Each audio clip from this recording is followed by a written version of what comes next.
In your opinion, what has held back India's potential the most? Historical atrocities like famines, or the past government's ability to address corruption and other ongoing issues? Look, what has held back India's potential the most, right? Look, these historical atrocities like the genocide perpetrated by the Turks, the genocide perpetrated by the British, the famines and all of that, that is in the past. That is in the past tense. It happened and it's over now. There is no genocide happening today. There is no famine being engineered by foreign powers today, right?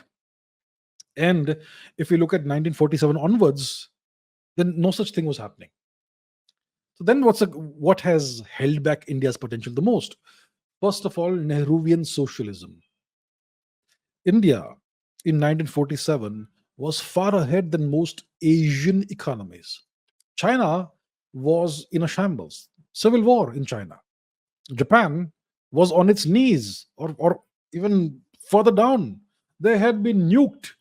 Two nuclear tests on Japanese people, on Japanese civilians, and the whole country is destroyed. That's what Japan was.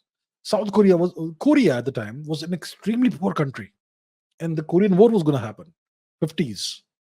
So if you look at the whole of Asia, India was in a great position. We had our entire infrastructure intact. We had a very powerful military. We had the most powerful military in Asia. The British Indian Army, which became the Indian Army and Navy and Air Force. We had the most powerful military in Asia. And yet, we continued to wallow in mediocrity. Japan took off. China, after the 90s, took off because they made a choice in the 70s and 80s. If we had opened up our economy and done so judiciously in 1947, and if we had adopted the right policies, then we would have taken off in the 40s, 50s itself.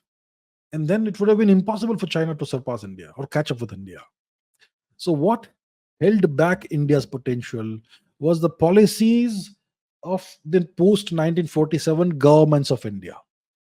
The economic policies mainly.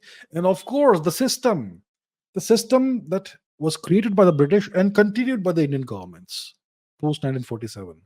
The entire system, the governance system, various governance organs, various institutions were all created by the British.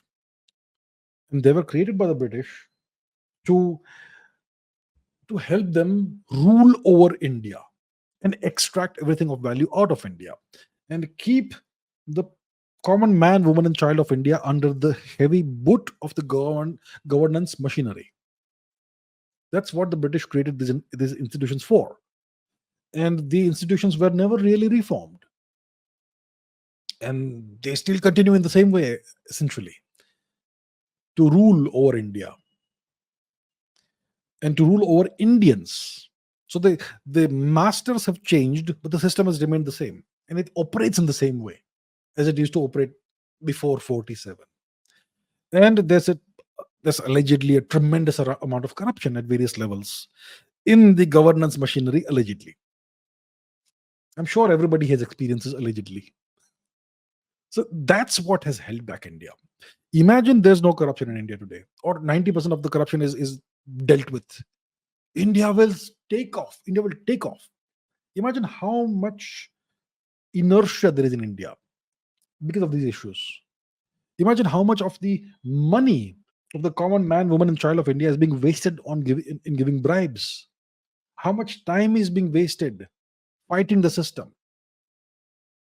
So these are the things that are holding back India right now. The education system is another great example of this horror. It's a continuation of the 19th century colonial British education system. And what does it do? It produces graduates who have no skills. And then if those graduates get jobs, whoever has given them the job needs to train them from scratch and so on. So there are all these issues, systemic issues, and allegedly tremendous amounts of corruption in various parts of the governance machinery, allegedly.